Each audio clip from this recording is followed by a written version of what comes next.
യേശുവിൽ പ്രിയരെ, ജീവിതത്തിലെ ഓരോ നിമിഷത്തിലും എപ്രകാരം ദൈവത്തെ മഹത്വപ്പെടുത്താം, എപ്രകാരം നമ്മുടെ ജീവിതത്തെ മറ്റുള്ളവർക്ക് ഉപയോഗപ്രദമാക്കാം എന്നതിൻ്റെ ഒരു വീഡിയോ ആണിത്. പ്രതിസന്ധി നിറഞ്ഞ ചുറ്റുപാടുകളിലും എപ്രകാരം ജീവിതത്തെ വിജയപ്രദമാക്കാം എന്ന് ഇവിടുത്തെ യുവജനങ്ങളെ പഠിപ്പിക്കാനായി ഞങ്ങൾ അവരോടൊപ്പം ഇവിടെ ചെറിയൊരു ഗാർഡൻ ഉണ്ടാക്കുന്ന തിരക്കിലാണ്. ഞങ്ങളെ ധ്യാനിപ്പിക്കാൻ വന്ന ബഹുമാനപ്പെട്ട തോമസ് കണ്ടത്തിൽ ഞങ്ങളോടൊപ്പം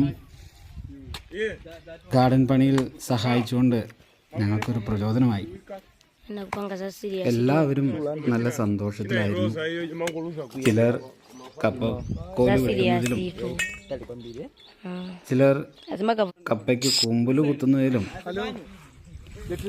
ചിലരാകട്ടെ കപ്പത്തണ്ട് കുത്തുന്നതിലും ഒക്കെ മുഴുകിയിരുന്നു. ഡാൻസിന്റെ ചെറിയ ചെറിയ സ്റ്റെപ്പുകൾ വരെ ഇട്ടു. അവസാനം തോമസ് അച്ഛൻ അവരോട് ശരീരത്തിന്റെ ദഹന പ്രക്രിയയെക്കുറിച്ച് ഒരു ക്ലാസ് വരെ എടുത്തു.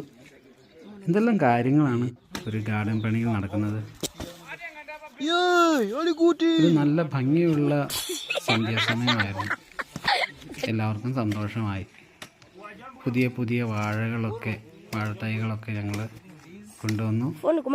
വാഴയ്ക്ക് തടം വെട്ടി, വാഴ നട്ട്, പഴയ വാഴ തണ്ട് എല്ലാം വെട്ടിമുറിച്ചു. എന്നിട്ട് അതെല്ലാം വാഴത്തടത്തിൻ്റെ ചുവട്ടിലൊക്കെ ഇട്ടു, കവർ ചെയ്തു. അങ്ങനെ ഒരു നല്ല രീതിയിൽ ഡാൻസ് കളിക്കാനൊക്കെ തോന്നി. നല്ല ഡാൻസ്.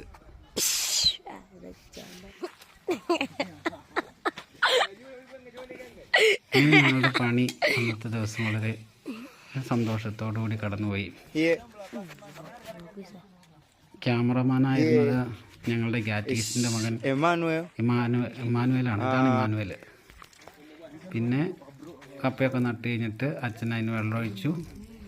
അതിൻ്റെ ഇടയ്ക്ക് അച്ഛൻ അവരോട് കുറച്ച് ചോദ്യങ്ങളൊക്കെ ചോദിച്ചു. കുറച്ച് പേര് അതിനൊക്കെ ഉത്തരം പറഞ്ഞു. അവർക്കൊക്കെ നന്നായിട്ട് സയൻസിനെ കുറിച്ചൊക്കെ അറിയാം. പിന്നെ കുറച്ച് നേരം ഞങ്ങൾ ഡിസ്കസ് ചെയ്തു. കുട്ടികൾക്കൊക്കെ ഭയങ്കര സന്തോഷമായി. ഒരു കുഞ്ഞു തോട്ടത്തിൽ എത്രയൊക്കെ പ്രവൃത്തികളാണ് ദൈവത്തെ മഹത്വപ്പെടുത്താനായിട്ട് നടന്നത്. എല്ലാത്തിനും ദൈവത്തിന് ഒത്തിരി നന്ദി. ദൈവം നമ്മളെല്ലാം സമൃദ്ധമായിട്ട് അനുഗ്രഹിക്കട്ടെ. ആമേൻ.